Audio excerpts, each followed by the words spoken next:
삼성전자 미래에 대해서 계속 어둡게 봐야 된다. 굉장히 저는 암울하다. 네. 지금 말하는 혁신은 표면적 혁신에 불과할 것이고 네. 루트 코즈를 제거하지 못할 것이다.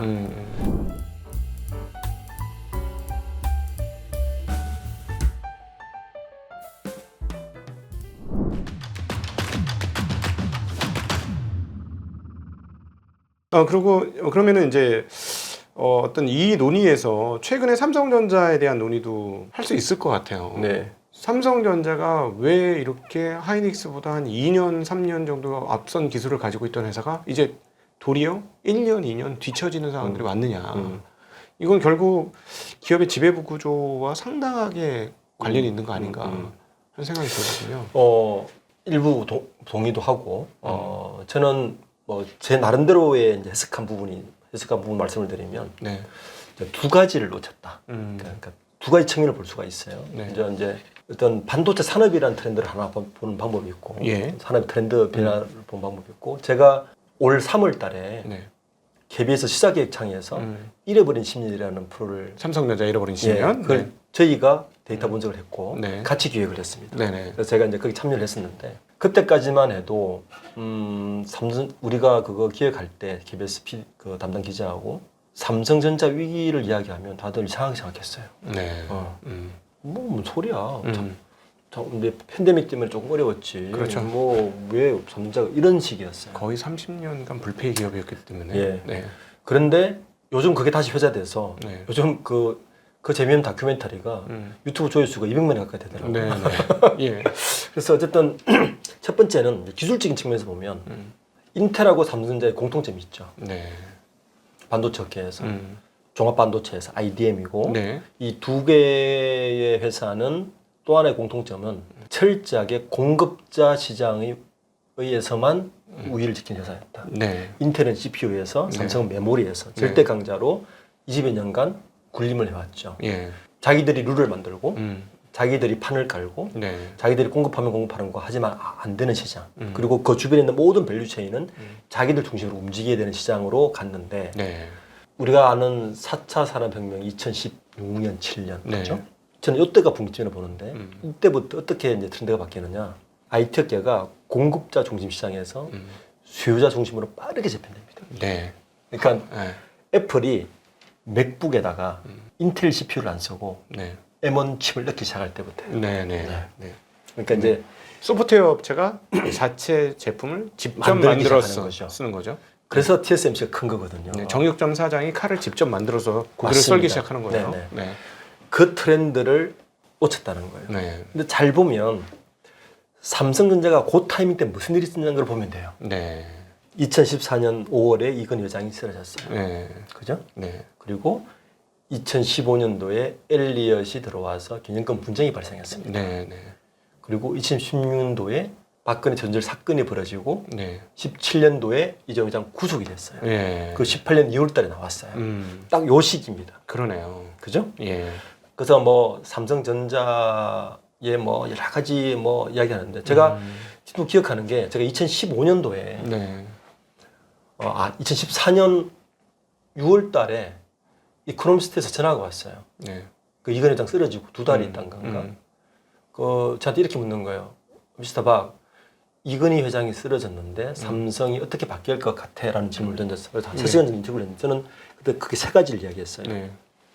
첫 번째, 내가 JY라면 대규모 M&A를 할 거다. 본인의 강점은 글로벌 네트워크밖에 없다. 네. 그래서 하만 하나 인수했어요. 물론 실패, 선거도 실패할 수는 없지만 네. 그리고 구조조정을 할 거다. 그때 삼성 탈레스 같은 거 떼냈죠. 네. 세 번째는 지배구조 개편을 시작할 거다.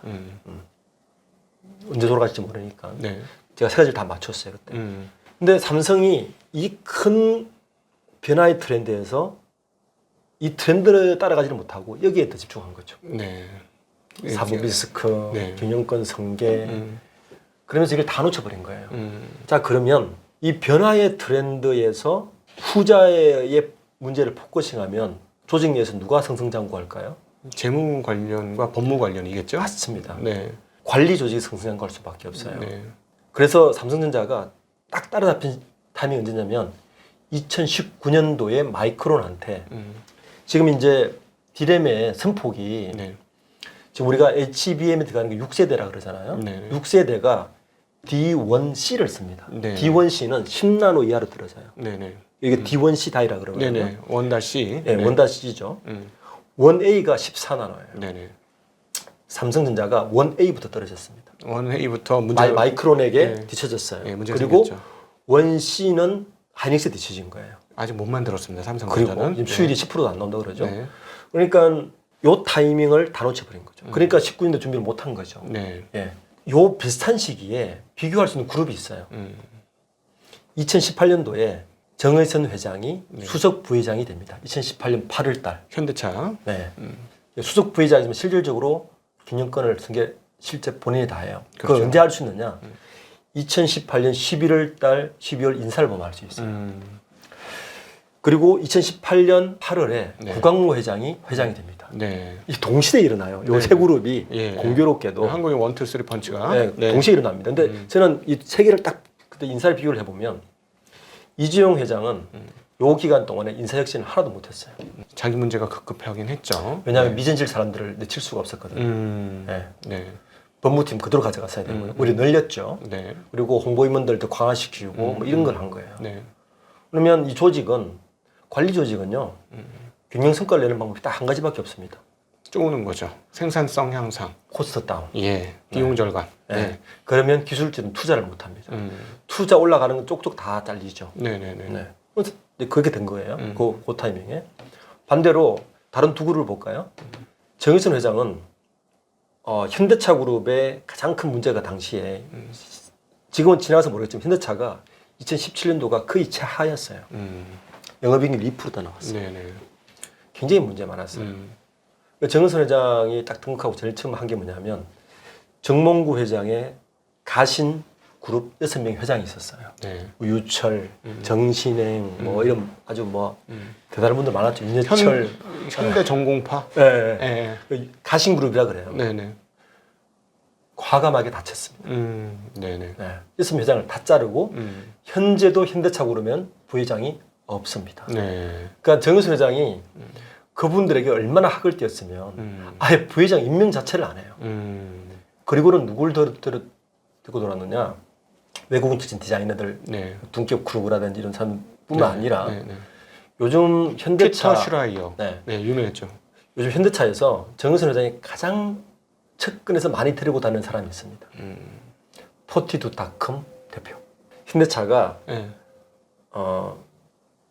SDV 형태로 가는 거. 소프트웨어 드리븐 비클. 네. 네. 그러니까 소프트웨어 플랫폼으로 기업을 바꾸는 거예요. 지금 자동차 쪽에 관심 많으신 분들은 좀 찾아보면 아시겠지만 이번 3분기 보고서를 보면 극명하게 드러나요. 반도체는 AI가 아니냐, AI가 아니냐 분류되잖아요. 그렇죠. 그렇게 네. 분류됩니다. 자동차는 네. SDV로 갔느냐, 가지 않느냐로 딱 분류됩니다. 네. 폭스바겐, GM 완전히 망가졌어요. 네네. 구조정하고 있죠. 토요타, 현대차 날아다닙니다. 네. 네. 네. 자동차 업계가 떨어진 게 아니에요. 네. 그러니까 반도체가 똑같은 상황이 벌어지는데 현대차는 요 시기에 그거를 해낸 거죠. 네네네. 네. 그리고 조직 혁신을 막 일으킨 거예요. 극명히 드러나죠. 네네네. LG도 비슷하게 해냈죠. 네. 구광모 회장이 그렇게 되고 나서 가신 6명 회장을 2, 3년 사이에 다 진짜 구축을 하고 네. 외부 인재 현재도 CSO가 누구냐면 베닝컴퍼니 출신의 홍도 사장이에요. 네. 네, 홍도 사장이에요. 홍범도 사장일 겁니다. 그분이. 그러니까 그런 식으로 조직을 자극하는 거죠. 네. 삼성은 똑같다. 네. 여전히 위전실의 출신의 정윤호 부회장이 네. 지원 팀장을 하고 있고. 예, 이번 그래도 11월에 과연 그분의 거치가 어떻게 될 거냐가 정말 그래서 모든 사람의 관심이에요. 저는 삼성전자의 혁신의 어떤 분기점은 이번 12월 인사에 정윤호 부회장의 거치다. 속보창에서는 그분은 유지된다 이런 뉴스들이 네. 나오고 나머지 DS는 싹 바뀐다. CTO를 알린다. 뭐 이런 말도 돌더라고요. 네. 그래서 저는 만약에 그렇게 현실이 된다면 네. 전현영 부회장의 사과문은 그것으로 끝났다. 네. 그래도 DS 부분은 싹 다 바꾼다고 그렇게 얘기는 했었거든요. 물론 그것도 중요한데 네. 현재 그 아까 이야기했던 D1C 가려면 네. 설계부터 다 바꿔야 되거든요. 그렇죠. 처음부터 새로 해야 되는 상황입니다. 지금 네. 분위기가. 설계를 다시 하려고 지금 조직을 구성하고 있대요. 네. 그러면 설계부터 다시 해서 양산까지 가는데 내년 6월 2일. 그렇죠. 1년 가까이 걸리죠. 예. 그러면 그거에 대한 그 매출은 후내년 그렇죠. 1분기에 나옵니다. 네. 내년도는 간 거예요. 내년은 다 날아간 예, 거죠. 예, 예. 네. 네. 거기다가 지금 미국 대선이 있죠. 네. 누가 되건 제가 볼 때 대중국에 대한 기술 경쟁은 계속할 거고. 네. 그러면 현재 삼성전자의 메모리는 범용으로 대부분 중국에 팔고 있는데 네. 중국의 후발주자가 지금 1X까지 왔어요. 네. 곧 1A 간답니다. 네. 네. 삼성이 주로 팔고 있는 게 1A 다이의 DDR4 쪽. DDR4죠. 네. 그 시장 넘어갑니다. 네. 제가 볼 때는 굉장히 위험하다. 네. 굉장히 위험하죠. 네. 지금. 네. 네, 그렇게 그렇습니다. 사실상 지금 저희가 얘기하고 있는 게 기술 혁신이 아니고 인사 혁신이 삼성전자에는 무엇보다 우선되는 상황 아니냐. 세계구를 보면 명확하죠. 네. 네. 그래서 만약에 그러면 어떻게 보십니까? 만약에 이번에도 그 재무 관리 라인이 삼성전자에서 그 최고 라인 쪽에서 그 생존을 한다면 삼성전자 미래에 대해서 계속 어떻게 봐야 된다? 굉장히 저는 암울하다. 네. 지금 말하는 혁신은 아마 표면적 혁신에 불과할 것이고 네. 루트 코즈를 제거하지 못할 것이다. 더 중요한 거, 제가 작년 10월 말에 모 언론사 기고문회를 써달라 그래서 네. 삼성에 써달라 그래서 네. 제가 제목을 이렇게 달았어요. 이재용의 침묵이 너무 길다. 네. 그러니까 일주일 때 아무 말을 안 하더라고요. 네. 네. 2주 때 기대했거든요. 10월 네. 27일 날. 네. 여전히 아무 말 없습니다. 아. 뭐 이번 주 다음 말한다고 하는데 저는 별로 기대하지 않습니다. 네. 네. 그래서 그렇게 박지만은 않다. 네. 박지만 않다. 사실상 이제 뭐 최고 뭐 CFO 라인은 결국 인사권은 회장이 갖고 있는 거죠. 그렇죠. 예. 누구도 거기다가 칼을 못 대는 거죠. 예. 그거는 뭐 그렇죠. 최고 높은 사람은 그 위에 있는 사람이 그 조직이 인사를 예. 관리하는 조직이에요. 예. 그 누가 거기를 칼을 댈 수 있는 사람은 최고 회장밖에 없는 거죠. 그래서 결정을 못 한다는 이야기죠. 예. 그러니까 저희가 현장에서 볼 때 와, 이 홍보 라인도 이거 바꿔야 되겠다. 완전 수성이 급해. 남한산성 보는 것 같아요. 당연하죠. 왜냐하면 예. 삼성전자의 홍보 라인은 네. 이 사브리스크라는 이유 때문에 공채 출신의 홍보 라인은 다 하나도 없습니다. 그럼 언론 출신. 정현호 부회장이 들어오면서 네. 그 언론 출신을 다 깔았고요. 네. 지난해 말고 지난해 사장 2명 됐어요. 네. 김은경 사장하고 그 외교부 출신 김 사장하고 그다음에 그 마이크로닷컴 마이크로 그 TV 만든 네. 김대 사장이 70년생 두 분이 사장이 됐는데 네. 그 전해 2023년 네. 인사에서는 홍보라인 2명을 사장 올렸어요. 네. 백수연 사장하고 네. 삼성물산의 홍보 책임자하고 음. 왜 올렸겠습니까? 사브리스크 해서 수고했다는 거죠. 네. 네. 그리고 그걸 누가 추천했겠습니까? 정윤호 부회장 추천했겠죠. 네. 지금 홍보라인은 회장도 수호하지만 정윤호 부회장도 수호하는 조직이 된 거죠. 근데 이제 이게 유튜브 시대가 오니까 완전히 역효과가 나는 게 이제 유튜브를 많이 보는 사람들은 삼성에서 나오는 선전 안 믿어요.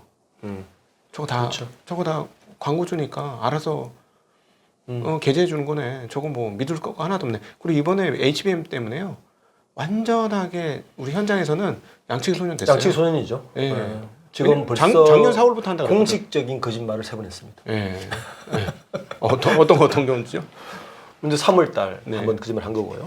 6월달에 10월 된다는데 거짓말 한 거고요. 어. 이번 IR 때 제가 볼 때는 그 거짓말입니다. 예. 그 아주 변명에 급급했다. 예, 불투명하게 얘기했어요. 네. 네. 그래서 불투명하게. 그 조건부인데 우리가 알고 있기로는 분명히 젠스랑은 조건부라고 저는 얘기해요. IR에서는 그렇게 이야기하면 안 된다 봐요. 네. 네. 주주들을 속이는 거잖아요. 네. 희망 고문을 하고 있다. 아, 그렇죠. 그러면은 굉장히 좀 그렇게 긍정적으로는 안 보신다. 삼성전자에 대해서. 저는 내년이 더 암울하다. 그 인사가 바뀔 가능성이 없다고 보시는 거네요. 이번에는 저는 없다고 봅니다. 네. 그렇군요. 만약에 네. 2주년 때 이재용 회장이 담화문을 발표하고 네. 뭔가 혁신책을 냈다면 저는 기대를 했을 거예요. 네. 침묵했고 더 아이러니한 건요.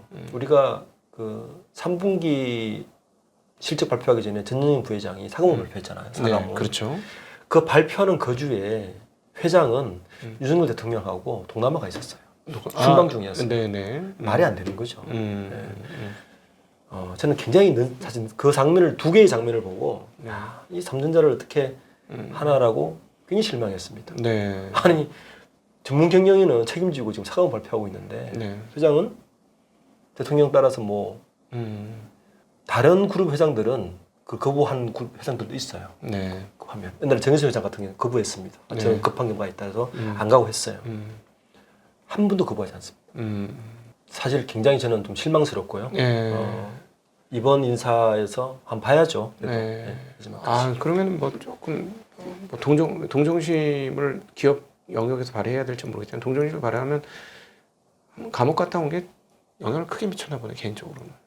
그렇죠. 그게 이 시기를 지나고 보니까 굉장히 큰 영향을 미친 거죠. 네. 아 진짜 좀 여러모로 안타깝습니다. 지금 아 진짜 삼성이 잘해야 지금 나라의 경제 기틀이 잘 유지가 될 텐데 뭐 이렇게 되면 제가 보기에는 삼성전자 공장이 있는 평택이라든가 동탄이라든가 이런 쪽의 부동산도 만만치 않은 상황이 타격을 받겠죠. 오겠다 네. 이런 생각이 굉장히 드네. 이미 뭐 하이닉스보다 월급이 역전된 상황이기 때문에 요즘 시중에 떠도는 말이 하삼하? 하삼하란 말 아세요? 모릅니다. 예. 엔지니어들끼리 하는 말이 하이닉스 갔다가 삼성전자 갔다가 다시 하이닉스 간다. 하삼하. 네. 가 유행이랍니다. 실제로 엔지니어들이 하이닉스 가고 싶어하는 마음 많고요. 정말 너무 안타까운 게 인사에 대해서 내부에 다 알아요. 이제 삼성에 관심이 있고 유튜브 내용들 좀 보시고 하신 분들, 그다음에 가끔씩 그 블라인드 같은 앱 보신 분들은 누가 문제인지 다 알아요. 네, 다 알고 있죠. 진짜 동네 초등학생이 알 정도로 다 알아요. 헤드쿼터만 몰라. 제가 그분을 실명 거론한 지가 꽤 됐는데, 네. 뭐 그때는 아무도 실명 거론하지 못하죠. 허락 안 받고 하니까. 저는 참고로 10년 전에 장충기 사장도 엄청 거론 많이 했어요. 문제는 저기다라고 말했기 때문에 그렇습니다. 네. 오늘 네.